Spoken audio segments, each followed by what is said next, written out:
IDTV మన ఉనికి మన వాణి. వాస్తవం సార్, ఇప్పుడు దాదాపుగా 15 నెలలకు పైచిలకి అయింది సార్ ప్రభుత్వం వచ్చి.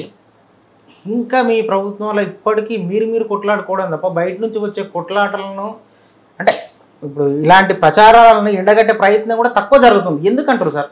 కాంగ్రెస్ పార్టీ పెద్ద సముద్రం, చిన్న చిన్న పొరపక్షాలు అందరి మధ్య ఉంటాయి. అభిప్రాయ భేదాలు అంటారు, భేదాభిప్రాయాలు, అభిప్రాయ భేదాలు అంశంలో సిద్ధాంతంలో అది ఎప్పుడూ ఉంటాయి, అధికారం ఉన్నా లేకపోయినా ఉంటాయి. కానీ మరి 10 ఏళ్ళు ప్రాంతీయ పార్టీలు ఇవాళ కొట్టుకుంటున్నారు, కుటుంబ సభ్యులు కొట్టుకుంటున్నారు. మరి దాని గురించి ఏముందని చెప్పండి. కాంగ్రెస్ మీద ఎందుకు పెడతారు? కాంగ్రెస్ 14 నెలలైనా ఇవాళ 14 నెలల పరిపాలనలో సామాన్యులకు ఇబ్బంది లేకుండా సామాన్యుల కోసం పనిచేసే ప్రభుత్వం కాంగ్రెస్ ప్రభుత్వం. ఆ పని కూడా చెప్పట్లేదు. ఎందుకు చెప్పట్లేదు? చూడండి, ఇవాళ 140 కోట్ల మంది మహిళలు 5,200 కోట్లను ఆదా చేసుకుని ఇటు బస్సు ఎక్కి ఉచిత ప్రయాణం ద్వారా లాభపడుతున్నారు లేదా? అదే ఆర్టీసీకి కూడా 5,200 కోట్లు ప్రభుత్వం ఇచ్చింది, ఆర్టీసీకి ఆదాయం వస్తుంది. అదేవిధంగా 50 లక్షల మంది మహిళలు 200 యూనిట్లకు ఉచిత విద్యుత్ పొందుతూ 1000 రూపాయలు ఇక్కడ ఆదా చేసుకుంటున్నారు, ఇక్కడ ఒక 1000 రూపాయలు ఆదా చేసుకున్నారు బస్సు ఎక్కి అటు పోయి అటు వ్యాపారాలు చేసుకుంటూ. అదేవిధంగా 45 లక్షల మందికి 500కే సిలిండర్ ఇస్తున్నాం. 54,74,000 మందికి 4 ఎకరాల వరకు ఇప్పటి వరకు రైతు భరోసా ఇచ్చినాం. ఇంకా 9,000 కోట్లను మిగతా వాళ్ళకు కూడా ఇవ్వడానికి, మిగతా ఎకరాలకు కూడా ఇవ్వడానికి సిద్ధమైపోయినాం. తర్వాత రైతు రుణమాఫీ 2 లక్షల వరకు 25 లక్షల మంది రైతుల ఖాతాలో 20,650 కోట్లు వేసినాం.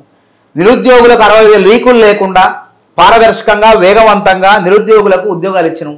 జాబ్ క్యాలెండర్కి వర్గీకరణ రేపు ఇవన్నీ అయిపోగానే జూన్ 1st వీక్ మళ్ళీ జాబ్ క్యాలెండర్ రాబోతుంది. అన్ని వర్గాలకి మేము చేసుకుంటా, ప్రభుత్వ ఉద్యోగులకు వాళ్ళ జీతాలు 1వ తారీఖు ఇచ్చుకుంటా, వాళ్ళు ఒకవేళ సమ్మె చేస్తామని ముందుకు వస్తే వాళ్ళని కూర్చోబెట్టి చర్చలు చేసి చర్చలు సఫలం చేసినవా లేదా? మరి గతంలో ఈ ఆనవాయితీ ఉందా? అదే సమ్మె చేస్తారంటే చేసుకోకపోవడం, అసలు ఉద్యోగ సంఘాలనే లేకుండా చేశారు, ఆర్టీసీలు రద్దు చేసి పడేశారు. అసలు ఉద్యోగ సంఘాలను కలిసే పరిస్థితి లేదు.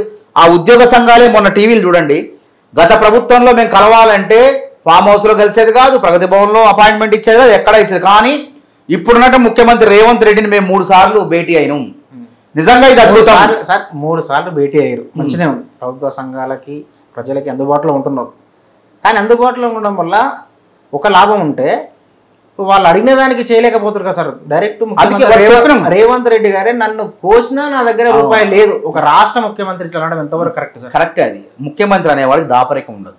కుటుంబం పెద్ద తండ్రి అయితే మన ఆర్థిక పరిస్థితి ఆయనకే తెలుస్తుంది, తండ్రికే తెలుస్తుంది.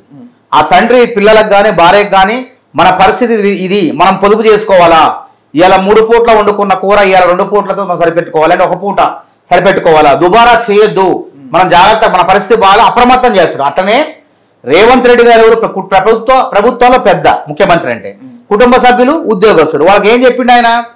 మన పరిస్థితి ఇది, దాపరికం లేక రాజ్యాంగం మీద ప్రమాణం చేసి అన్ని నిజమే చెప్తా అంటారు కదా, అంతే చెప్పిండు ఆయన. అబద్ధం చెప్పారు. ఏ ముఖ్యమంత్రి అయినా దాపరికం ఉంటుంది, కానీ ఈయన దాపరికం లేకుండా ఉన్న వాస్తవం చెప్పిండు. మీరు జాగ్రత్తగా ఉండండి, కొద్ది సమయం ఏంటి, ఆర్థిక పరమైన డిమాండ్ మొత్తం 21 డిమాండ్లు ఉన్నాయి వాళ్ళకి. ఆర్థిక పరమైనటువంటి డిమాండ్లను నేను తీర్చాలని కొంచెం సమయం ఇవ్వండి, మిగతా డిమాండ్లు నేను పరిష్కరిస్తాను. సంతృప్తి చెందారు. అటు ఆర్టీసీ కార్మికులు సమ్మెకు పిలిపించారు, మే 7 అన్నారు. రాష్ట్ర ప్రభుత్వం చర్చలు జరిపింది, సఫలీకృతమైంది. ఇటు ప్రభుత్వ ఉద్యోగులు నోటీసులు ఇచ్చారు, సఫలీకృతమయ్యారు. తీరుస్తామంటున్నాం తప్ప మేము ఎగ్గొడుతున్నాం అనలే కదా. డిఏ అడుగుతున్నారు, ఇస్తానంటున్నాం, బరాబర్ ఇస్తానంటున్నాం. ప్రభుత్వ ఉద్యోగులు పాత పెన్షన్ విధానం కావాలంటున్నాం. హిమాచల్ ప్రదేశ్లో హామీ ఇచ్చినా అమలు చేస్తాం, ఇక్కడ కూడా అమలు చేస్తాం.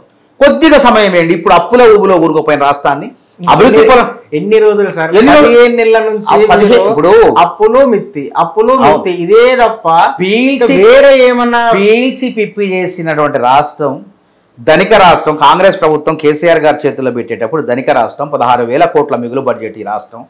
తర్వాత 72,000 కోట్ల అప్పు.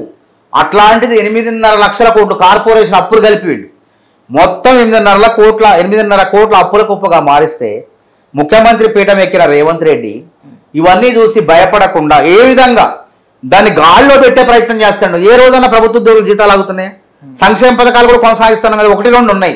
మహిళలకు 2,500 ఇస్తాం, అది ఇస్తాం, రేపు మాపు ఇస్తాం. మహిళలకు 2,500 ఇవ్వండి, ఆసరా పెన్షన్లు ఇస్తాం, పెంచుతాం, స్కూటీలు అవి కూడా ఇస్తాం. అది కూడా మీరు అవన్నీ ఇచ్చే తర్వాతనే తులం బంగారం ఎన్నికలు కూడా ఇస్తాం సార్. తులం బంగారం ఎట్లా ఎట్లయినా తులం బంగారం ఎట్లా ఇస్తామా ఏందనేది చూద్దరు కానీ మీరు కూడా. అంటే అదే ఇస్తామని మేమేమన్నా తప్పించుకునే రకం కాదు. మేము కాంగ్రెస్ ప్రభుత్వాలు మాట ఇస్తే తప్పించుకోవు.